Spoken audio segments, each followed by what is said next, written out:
السلام علیکم، welcome back to my vlog. اب آج ہم لوگ کوفہ کی زیارتوں کے لیے روانہ ہو رہے ہیں۔ اس وقت لیٹ ہو گئے تھے صبح صبح ہی، تو گاڑی جو ہے وہ پہلے ہی آدھا قافلہ لے کے جا چکی ہے، اور اب آدھا قافلہ ہم کس طرح پیدل چل رہے ہیں، اور اب دیکھتے ہیں آگے کیا سین بنتا ہے۔ گاڑی اب یہ قافلہ ٹیکسیوں کے تھرو جائے گا یا پیدل ہی، یا کہیں راستے میں گاڑی آ کے ریسیو کرے گی۔ کچھ تو اب یہ کریں گے، کیونکہ اتنا سارا قافلہ پیدل نہیں لے کے جا سکتے یہ لوگ۔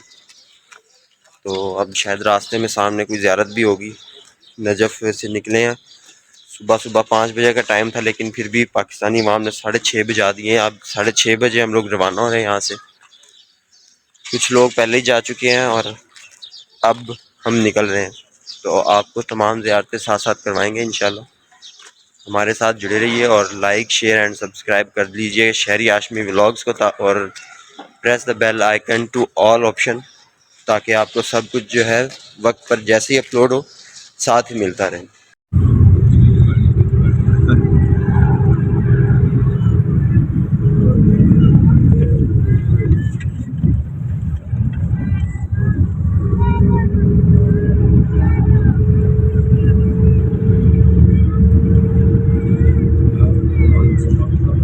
ناظرین، اس وقت ہم پہنچ چکے ہیں اپنی منزل پر، زیارتوں پر پہنچ چکے ہیں، اور ہمارے ساتھ ہیں مہدی گردیزی صاحب، جو ملتان کے ہی ہیں۔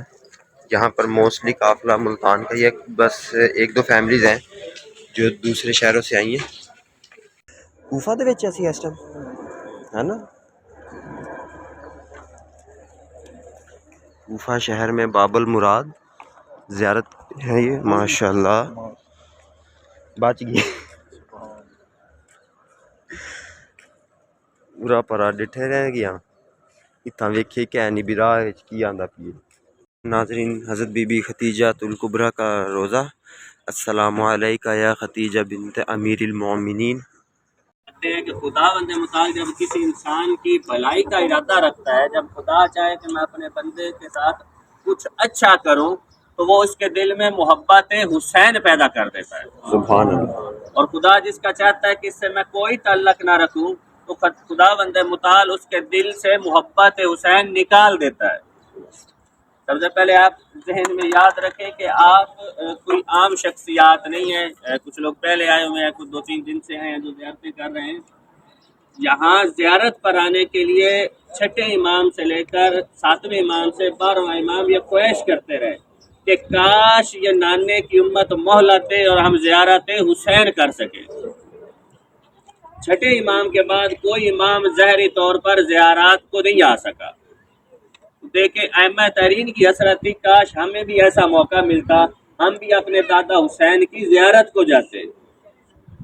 اور کچھ مومنین دیکھیں ہر کے اندر خواہش ہوتی ہے، ہر کسی کا دل کرتا ہے کہ ہم اپنی باتیں مولا سے جا کے کریں، اپنے دل کے احوال اپنے مولا کو سنائیں۔ لیکن روایات میں ملتا ہے کہ جب بھی زیارت پر جاؤ نا، وہاں پر جا کر مانگو کچھ نہیں۔ ابھی ایام مخصوص چاہتے ہیں مولا علی علیہ السلام کے، مولا علی علیہ السلام فرماتے ہیں کہ اے خدا میں تیری عبادت جنت کے شوق میں نہیں کرتا، یہ عبادت نہیں تجارت ہے، نہ میں دوزخ کے خوف سے کرتا ہوں، یہ عبادت نہیں غلامی ہے۔ اگر تو آپ جنت کے لیے آئے ہیں نا، تو پھر یہ زیارت نہیں ہے۔ جنت کا وعدہ تو حسین کی ماں پہلے ہی کر گئی تھی۔ جنت کے عوض اس زیارت کو نہ تولے، اس زیارت کا بہت اہمیت اور شرف ہے، اور نہ دوزخ کے خوف سے کریں۔ وہ امام نے وعدہ کیا ہوا ہے کہ میں اپنے مومنین کی بخشش کروں گا، میں اپنے شیعہ کی بخشش کروں گا۔ کو کیا کہتے ہیں، زیارت کرواتے ہیں مقام ابراہیم کی۔ یہاں پر جب بھی آپ آئے ہیں، یہ مقام ابراہیم ہے، 4 رکعت، بلکہ میں 4 مقام کہہ گیا۔ اب باقی آگے چلیں گے قافلے کے ساتھ ساتھ، کیونکہ وہ پھر آگے بتا دے گا دوسری باتیں بھی۔ یہاں پر ہاں جی، ہم نے وہی 4 رکعت ادھر ادا کی ہیں ہدیے کی۔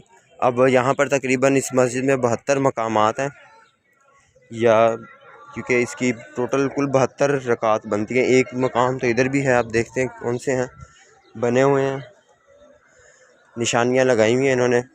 تو اب کرتے ہیں۔